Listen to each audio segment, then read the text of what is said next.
We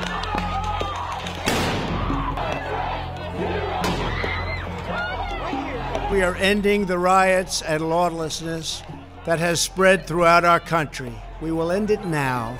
Donald Trump has made it loud and clear he is fighting fire with fire. As Black Lives Matter protests turn violent across the United States, the president is fighting back with a hardline response to the riots.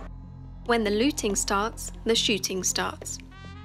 A single tweet enshrines Trump's message. The National Guard was deployed in 24 different states after Trump told governors to put an end to the violence. He doubled down on this heavy-handed approach by threatening to deploy the military if the states failed to suppress the rioting. We can have our military there very quickly. They've got to be tough, they've got to be strong, they've got to be respected. The seemingly stone-cold approach might very well be a calculated move to deter more protesters from joining. The president is very likely to be well aware of the images circulating on social media of police pushing back on protesters with full force. Violent as it might be, the hope is that it's the fastest way to put out the fire. The violence and vandalism is being led by Antifa and other radical left-wing groups. So this is not just a case of African Americans, and it is certainly not a case of these mythical extremist Antifa. You're talking about a broad base of support for these demonstrations to raise issues like equality, like justice, like those incidents where we have had police violence. You've got 65% of Americans who are supporting the protests versus only 20% who oppose them.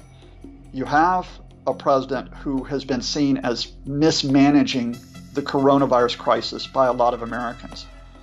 You have an economy, which was Trump's life raft, hashtag winning, and the economy is in trouble with a real unemployment rate of more than 20%. And you see this apparent inability to try to bring Americans together, the way that a Barack Obama could do, for example.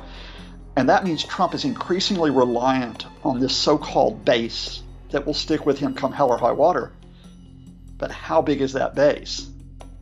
In the meantime, his adversaries are taking full advantage of the chaos.